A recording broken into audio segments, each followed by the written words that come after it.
True Peace, Ken's leaked draft of Biden tax plan reveals shocking details. Man, peep the slang.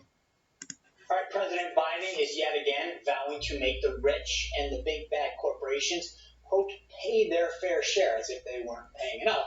Because he wants them to foot the bill for his Build Back Better agenda.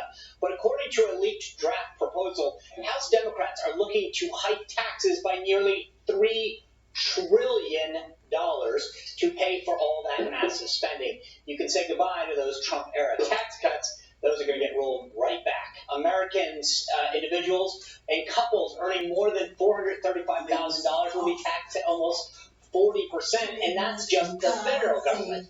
And the corporate tax rate is going to rise to 26.5, and tax on capital gains will also rise sharply.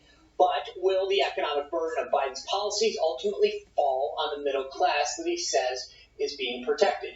Joining us now to discuss, author of Hillbilly Elegy and Ohio Senate candidate J.D. Vance. J.D., good to see you again. Thanks for having me, Sean. All right, so candidate Biden, President Biden keeps spouting off that if you make less than $400,000, this isn't going to affect you. Don't worry about it. But when you start looking at couples who file together, or you look at people who might want to sell a capital gains, that changes real quick. I feel like the American people are getting misled big time on this.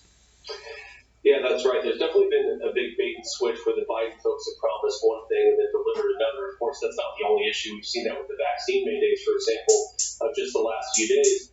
But one of the things that I find weird about the Democrats' rhetoric is they always say that this is going to punish the big businesses, punish the corporations, and reward the little guy. But what never happens, and what's always unsaid in these Democratic priorities, is that they always reward their friends. So is the Harvard University endowment going to see a tax increase? No. Are foreign investors in the United States going to see a tax increase? No. Is the Ford Foundation, the Gates Foundation, are they going to see a tax increase? No. The folks this will really hurt are working Americans, people across the income scale who ultimately work for a living and need to keep as much of their money as possible. And I always find it interesting that the media buys the rhetoric of the Democrats when if you look at their real plans, what they're going to do is not raise taxes on the bad people, lower taxes on the good people. They're actually just going to reward their friends. So let me ask you this, JD, because beyond this actual tax increase, isn't inflation basically just a tax on the middle class? Yeah, that's exactly right. Of course, that won't be reported by the media, but the inflation that's going on in this country right now, used cars are more expensive, new cars are more expensive, ground beef, dairy at the grocery store, these things are all more expensive. That's a huge tax on the middle class, and especially seniors who are living on a fixed income. In my state of Ohio, where I'm running for Senate, you have a lot of grandparents who are living on Social Security, who are taking care of kids who maybe were orphaned by the opioid epidemic or by something else.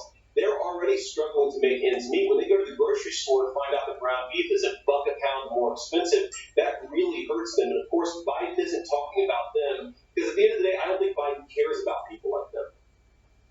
So, your book really addresses sort of, for lack of a better word, the forgotten men and women, the people that Donald Trump spoke to, right?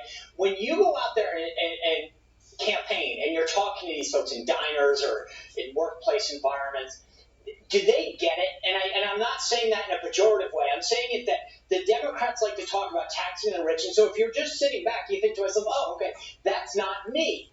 But the question I have is that do these people understand, to your point, that this is a bait and switch and that they are actually being impacted? Oh, absolutely. I think our people definitely get it, Sean. I think in a couple of ways. First of all, they recognize that Democrats are very good at rewarding their friends. And second of all, they recognize this is starting to hurt them. That, even when the campaign first started, I didn't hear that much about inflation. Now I hear a lot about it. People are definitely aware that the things they rely on are getting more expensive. They know that Biden's policies are hurting them where it counts. So, yeah, I think our people, are often much smarter than a lot of folks give them credit for. They certainly know what's going on in the country right now. When you say our people, do you mean conservatives or do you mean sort of like the American people, working class people? Yeah, I just mean our, American workers, conservative Americans who work for a living and pay their taxes, who try to work hard and play by the rules. Not even every one of them votes the way that I'd like them to vote, but they're not happy. I think a lot of even Biden's voters are not happy about what they're seeing out of the Biden administration right now, from foreign policy, but certainly on the economic